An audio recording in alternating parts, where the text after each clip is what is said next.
Mana mgbe ihe na-atọ m abụ n'isi a iwetalụ m sori na-achọ ịkọlụ nkịta azụ m na ya mana mma dị ya vam vam vam. Chai, oke o wee si m na o nwere one girl ya na ya na-agbara akwụ na this girl ya love ya chọọ ịnụ ya so ya wee na prepare engagement party ya na ya chọrọ ime wuli ụmara ime ụnụ maka isi eme so ndị otu ya wee kwadosie o wee lụọ that day a na-eme engage ya wee jee ije washroom wee fụ this girl ịmagolo n'ili anya ya nwa n'ikweli anya another girl o so ịmagolo mmadụ na-agbafula onwe fachaa ma ọ na the girl na-aga ibuli eli anya sense ụdị efe anwa na ya mara ma ọ makwa na ọnya nwa na-eme engage ka ọ na ọ mara na ọnya nwa na-eme engage maka na ka ha fụsịrị na washroom ịmagonu ka fa na-acha gelife akwụzala ka debe ụka kalịsa exchange ya nọmba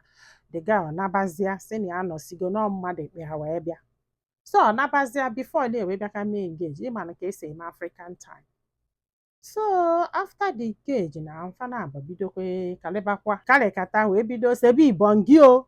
ọsị m na ha jikwa okpu nnaba enyi were ese wee segide pịa okpu nnaba enyi wee gbawa after like ọ sị m na fakwuru ihe dị ka 8 months before okpu nnaba enyi wee gbawa this girl wee dị ime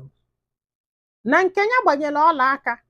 amarọkwa anything about this so o wee gwa ya si ya na ya fọrọ ọzọkwa nsị ya na ya dị ime na-etie si ya na ọ maala dat na ya dị maka na ya mesizi egwu ya everything ga-anọ ya wee sị ya na ọ maka o si wee doo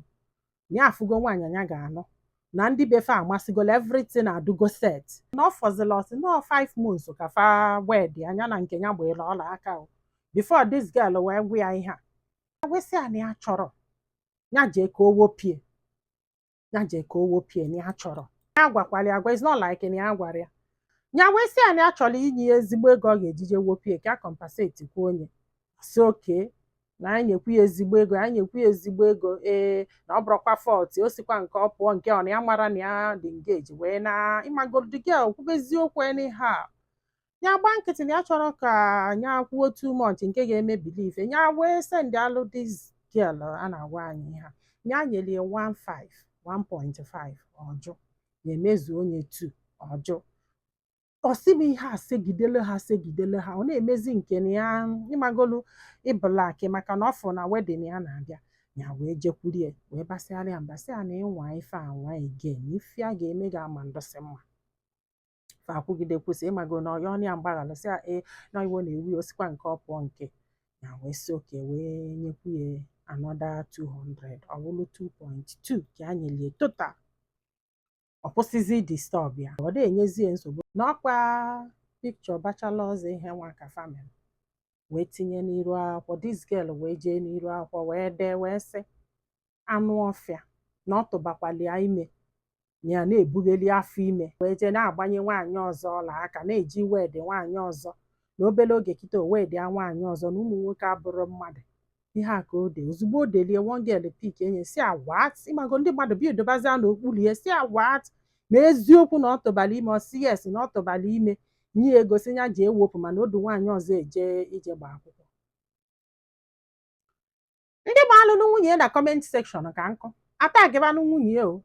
tagịba nwunye wee kwolu wee bịa wee sị ya kedu ihe bụ ihe a akwa afịọkwa o ọgụ afịọkwa o nwere ihe afịọrọnụ nya ihe a na-ada n'elu na-ada n'ala nwunye a sị na ya anụsịkwa na ya chọrọzi gbafụtara nge ya gbere ya ma anya sị ma na-ayọkwa n'elu na-ayọ n'ala na-ayọ n'etiti nwaanyị ampakọlụ ngwongwo ya na-be nna ya baba dis girl wee sị na ọ da anụzi ebe ọ tụbara nwaanyị ọzọ ime ya na-agwafa na ya tụbakwa dis girl ime na ihe a bụ ihe mee months ago ịghọta na nwunye ya wee jee chọba the girl wee chọta ya wee jụbịa the girl wee sị ya na nna ka o si mekọsịala everything dis girl si na ya anụsị ya papi ya sị na ọ nụsịgo na o nwerezi ife ekwutere onye ọbụla jebela onwe ya agbasa asị gbakọ n'ọkwa etu ka marriage esi wee ghasa ya wee jewe sue this girl ewelu na court wee kpebe o esi ya na mụ na gị na-agba gbala egwu is not like na ịmarọ na ịmakwalụ ịmalụ bifo anyị gba anya bụ egwu gbasịa na ọ bụrụ na ị chọọ ka anụba gị na o nwere ife ịchọ with him na ị karịghị na that money ị na mana ị na-alụ that money, agreement is agreement, wee gbasakwa marriage ya. Nakwa ifugo the girl wee sị ya dụ sorry na iwo nkewa ka o si force ọnya ya eje wopụ wee bịaza na-anụ nwaanyị ọzọ ya na-enesi the pictures and video ya adụ jealous na mmadụ ka abụ nkewa na o deceive ya.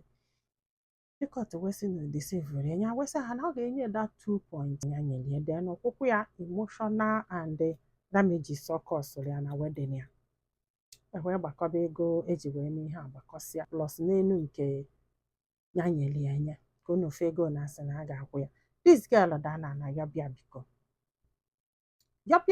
jụrụ ya sị ya kedu ife o ji wee nala ego gị na ya na-abụ mere agree na ị ga-ewepụ dị nwa ojebele onwe ya ọsị yes, ọ gwakwaragịlị na ya nwee nwaanyị na ya ma nnogo ọsị yes. Kekwena ihe iji gbasazie marriage ịma na abịa na court ada ekpe emotions ada ekpe etu isi feel ife a na-ekpe bụ the right thing and the wrong thing.